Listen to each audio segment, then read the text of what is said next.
I'm talking about the GP Pioneer Scheme, and I worked very closely with David Blaine, who was the academic coordinator. I was the GP lead of the project. The project was over 2 years, with the practices I worked with, and I tell you a bit about the scheme and then what happened to the practices after the scheme finished. It was funded by the Scottish Government Recruitment and Retention Fund. We got funding for 5 early career GP fellows who were placed in 6 deep end practices. One fellow was placed in 2 practices. They were small and co-located in the same building, and it lasted, as said, for 2 years. The key ingredients and aims was to give additional capacity to these deep end practices. We had 3 extra sessions per week provided by the fellows. And we also had release time for the more experienced and established GPs in the practices, another 3 sessions per week. So our fellows worked for 6 sessions in the practices. The fellows also had 2 sessions per week. They attended a tailored day release curriculum and also had time for service development.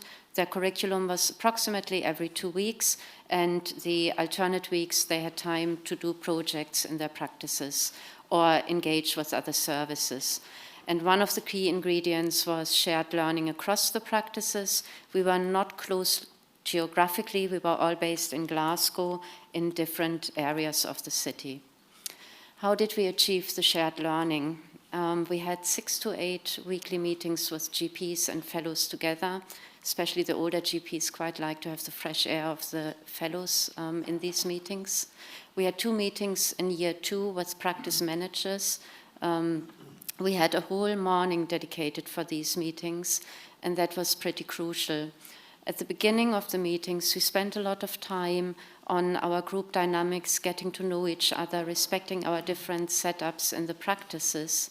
And we really needed the time as well to make the project work, because our knee-jerk reaction as GPs suddenly having 3 development sessions was to help our colleagues, to deal with house visits, phone calls, etc.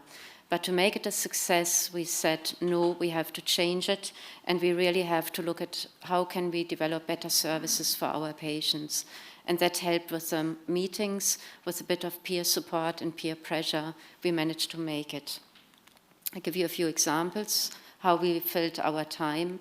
We all spent time with our complex patients, but we also worked on a mixture of, these are just some examples, of clinical topics and service development, more at system changes. Let it be our workflow of mail, access was a big topic, and you see typical deep end topics like migrant health, vulnerable families, community resources, engaging with others, frequent attenders, but also normal clinical topics like diabetic care.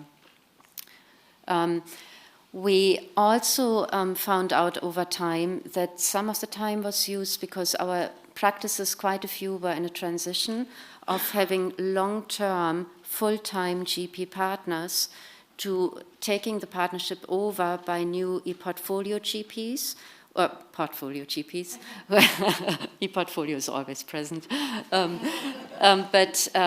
So these practices needed new systems and time to think how they would set up a safe service, because if you're not in every day, you need to make sure how to deal with results that patients don't suffer.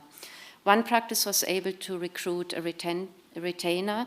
They tried for many years, didn't manage, but with the Pioneer project, they were pretty attractive. We not only shared the learning at our meetings, we used an internet platform. There are many out there. We use Trello, it doesn't matter what you use. But we wanted to capture all what we did. So all our service development was captured. All the meetings the fellows had at the university were written down. And our fellows also brought what they had learned back to the practices that we could apply new things. This is a screenshot of our platform of some of the projects we did. So if you were in a practice and you wanted to do screening, you could easily look what the other practices had done and then adapt it to your own needs. Thus, reinventing the wheel wasn't necessary. And we also shared what we developed with our geographical clusters. One of our fellows put in a lot of work regarding child protection and vulnerable families. That template is now used in quite a few practices in Glasgow. The day release curriculum, I've just listed a few examples of what the fellows learned or what they participated in: child protection, living with poverty, palliative care, complex trauma. The violence reduction unit came to talk to them. And these sessions were facilitated 50% roughly by Deep End GPs in Glasgow, the other 50% by external speakers from different backgrounds as well. So it was multidisciplinary. The fellow, as said, took turns to write it up and then fed it back into the practices. They also had time for reflective writing, small group learning, and discussing their practice projects. They engaged with the new generation of hopefully new GPs working in deep ends. We have the REACH project in Scotland, which helps pupils from marginalized backgrounds to get into medical schools, and our fellows worked with them. We had 2 very successful deep end GP medical student conferences. They were booked up very quickly, and we got fantastic feedback. And the students really related much better to our fellows than the older GPs. And our fellows presented their work at a regional trainers conference. So after year 1, we asked the fellows, how do you feel? They felt more supported compared to locums. They valued that they were part of an established team, their regular employment, and that their CBD needs were met. They valued the time they had to undertake project, and they felt they were much earlier exposed to leadership roles than if they had locumed or taken a salaried GP, and they also liked the deep end experience. The GPs, no rocket science. We felt less stressed and burned out. Several GPs said they were retained. They valued the extended appointment time and the time for anticipatory care, visits, case management. The GPs felt that the quality improvement had a positive impact on patient care. And they also like to be able to engage wider. So some practices had for the first time students. They participated more in studies and looked at projects that were going around. We asked our admin staff as well, and they reported there was an increased morale in the practices, increased job satisfaction for everybody. Team meetings were more often than before, and they valued that, and they just felt there was a bit of time. In year 2, we consolidated our new work patterns. The group became more and more coherent. It's a pilot, so not everything goes well. We had one mismatch between a fellow and a practice. The practice finally left the project in year 2, and the fellow was located in another practice. We felt we could have had a bit more admin support, because that wasn't in our project initially, because with all the service development we did, we put a bit of pressure on our admin staff in the practice. And most importantly, we tried very hard to get externally evaluated, because I'd heard Helen speaking about the baby. But bottom line is, despite our efforts to try to get externally evaluated, it did not happen. So I might be your fake news here today. And the practices also felt there was an unclear future, what would happen after year 2. I mailed the practices just a few weeks ago and asked them, how are you doing? For most practices, the fellows left at the end, or the project ended between the beginning of October and end of November. To no surprise, practices are missing the luck of reflection and the project time. They felt that the extra capacity was taken away. One practice has a retiring partner, and they have been unable to recruit, with an obvious impact on the remaining partners. There are now longer waiting times for routine appointments. Some GPs reported to work more in their own time. The one development session per month provided by the Scottish Government is not enough by our new contract.